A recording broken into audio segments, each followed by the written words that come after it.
যে তোমাকে সত্যিকারের ভালোবাসবে সে নিজে থেকে তোমার পছন্দের কাজগুলো বন্ধ করে দেবে, আর যে তোমাকে ভালোবাসবে না তাকে হাজার বোঝালেও সে বুঝবে না। ছেড়ে যাওয়ার ভয় আমাকে দেখিও না, কেন জানো আমি নিজেই অনেক কিছু ছেড়ে এসেছি। ভালো থাকো তুমি, খারাপ হলাম আমি, গল্পটা হয়তো শেষ, কিন্তু তোমার অভিনয়টা ছিল বেশ।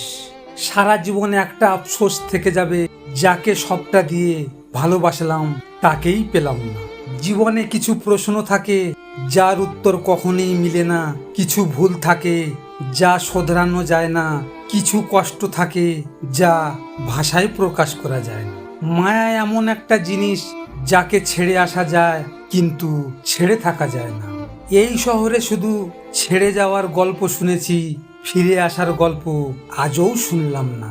যে মেয়েটা তোমার জন্য নিজের ফ্যামিলিকে ছেড়ে আসতে রাজি হয়, বিয়ের পর তাকে ততটাই ভালোবাসো যে তার বাবাকে গিয়ে বলতে পারে আমার পছন্দটা অতটা খারাপ নয়। যখন খুব বেশি মনে পড়বে তোমায়, তখন একা বসে কাঁদবো, তবুও তোমাকে আর বিরক্ত করব না।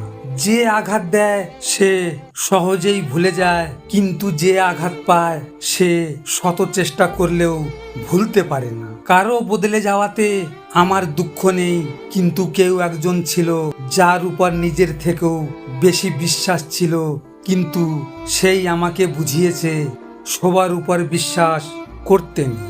বাস্তবতা কখনোই গল্পের মতো সুন্দর হয় না, আর সুন্দর গল্পে কখনো বাস্তবতার মিল থাকে না। অতি প্রিয় মানুষগুলো চাঁদের মতো হয়, যাদের দেখা যায় কিন্তু ছোঁয়া যায় না। কাউকে মিথ্যা বলে খুশি করার চেয়ে সত্যি বলে কাঁদানো ভালো, এতে হয়তো সে একটু কষ্ট পাবে কিন্তু কখনো বিশ্বাস হারাবে না। দুনিয়াটা এমনই, যখন তুমি কাউকে গুরুত্ব দিতে শুরু করবে ঠিক তখনই সে তোমাকে অবহেলা করবে।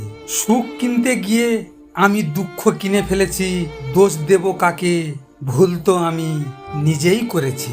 নতুন কাউকে পেয়ে পুরনো মানুষটাকে ভুলে যাওয়াটা বোকামি, কারণ আজ যাকে পেয়ে পুরনো মানুষটাকে ছুঁড়ে ফেলে দিচ্ছ, মনে রাখবে একদিন সেই নতুন মানুষটাও তোমাকে এইভাবেই গুরুত্বহীন ভেবে ছুঁড়ে ফেলে দেবে। জীবনে অনেক কিছু শিখলাম, শুধু স্বার্থপর হওয়াটা কখনোই শিখতে পারলাম না। লজিক মোটিভেশনের পক্ষ থেকে আমি গোপাল। যদি আপনাদের সাথে এমন ঘটনা ঘটে থাকে তাহলে মন খারাপ করে বসে থেকো না। মনে রেখো সময়ের সাথে সাথে সব কিছু বদলে যায়। ভিডিওটি শেয়ার করো তোমার প্রিয় মানুষের সাথে, অথবা যে তোমার ভালোবাসাকে অবহেলা করেছে তার সাথে। হয়তো তুমি এই কথাগুলো তার সামনে বলতে পারবে না, তাই এই ভিডিওটির মাধ্যমে তুমি তোমার মনের কথাগুলো তাকে জানিয়ে দাও। সব শেষে তোমরা ভালো থেকো, নিজের খেয়াল রেখো। ধন্যবাদ।